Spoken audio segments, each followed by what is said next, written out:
paysans, mais aussi élus, collectivités, et nous devons être acteurs et forces de proposition pour répondre aux enjeux climatiques. Et c'est essentiel pour préserver des lieux de vie et de production viables et vivables pour nous les travailleurs, mais aussi soutenables pour notre planète, pour nous, mais aussi et surtout pour les générations qui nous suivront. Les contours d'un nouveau schéma de résilience sont à trouver pour que l'agriculture paysanne réponde aux enjeux environnementaux et sociaux d'aujourd'hui et de demain.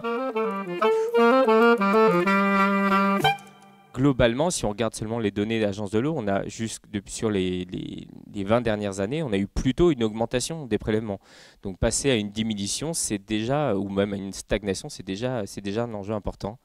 Et puis ensuite, on parle de quantité, mais on ne peut pas mettre de côté la question de la qualité. On a 173 captages qui sont sensibles soit aux nitrates, soit aux pesticides, soit aux deux en Bretagne. Et on a seulement un tiers qui font l'objet d'un plan d'action effectif. Et finalement, si on perd des captages pour cause de pollution, eh ben, on a une ressource qui est de plus en plus fragile et on perd de la résilience un peu par rapport aux questions de la sécheresse. Si on a un périmètre de captage qui fait la taille de la table, là, si tout autour les gars font n'importe quoi, au niveau quantitatif et qualitatif, en fait ça sert à rien. En fait il faut vraiment, sur des secteurs comme ici où on va consommer que des eaux de surface, que ce soit l'ensemble de la profession agricole qui modifie ses pratiques. Et cette protection de la ressource, elle passe aussi par des solutions fondées sur la nature et on se rend compte que on a un tiers des zones humides qui sont occupées par des cultures de nature diverse. Et c'est un lien, en fait, cette altération des zones humides potentielles, c'est un lien avec la capacité du milieu, finalement, à fournir une ressource en eau disponible. Et donc, ce qu'on sait, c'est que jusqu'à maintenant, depuis les années 60, le climat breton s'est déjà réchauffé. Et si on regarde à l'horizon 2070-2100, on a une température annuelle qui va augmenter de plus 4 degrés en Bretagne. Donc on a une poursuite du réchauffement qui est importante. Si on regarde la question des précipitations telles quelles, en été, on aura plutôt une baisse des précipitations qui va être là, vous voyez, un peu plus marquée vers l'ouest de la Bretagne. On va plutôt avoir une hausse des précipitations en hiver. L'écart à la normale est attendu entre 30 et 90 mm à l'échelle régionale, mais là encore, la situation peut être contrastée localement.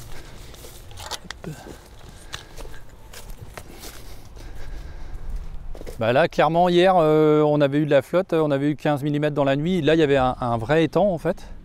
Et ben en fait, on voit que ça s'est déjà infiltré. On a 6 hectares de zone humide en plein au cœur de l'exploitation. La génération d'avant voulait accélérer en fait, le passage de l'eau sur la ferme. Et puis très très vite, après mon installation, notamment en 2003, je me suis rendu compte que en fait, c'était pas accélérer l'eau qu'il fallait faire, mais la ralentir.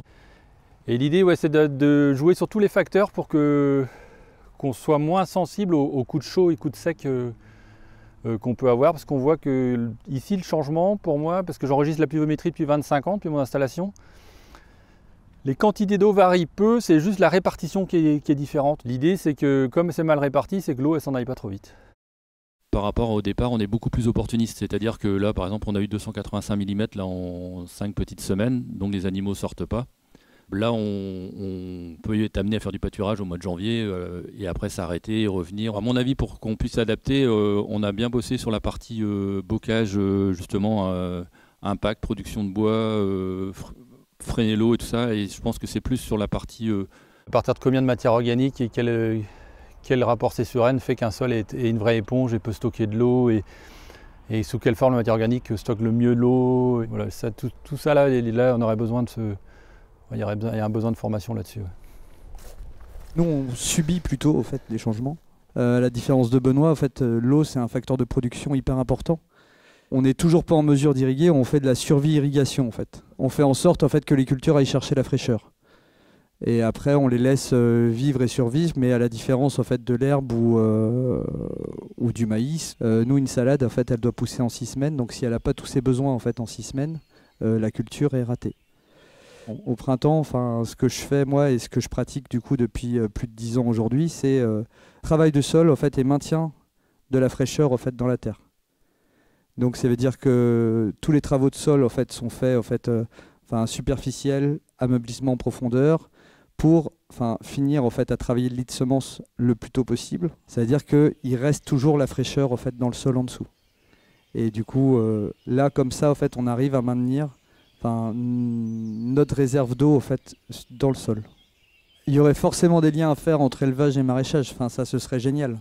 Du coup, après, il y a la notion humaine, de temps de travail, du coup, de supportabilité et de vivabilité du projet. Et là, en l'occurrence, enfin, moi, je me suis installé avec plein d'idéaux en 2007. Et aujourd'hui, nous qui sommes arrivés à 20 hectares en maraîchage, du coup, il faudra envisager 40 ou 50 hectares, en fait.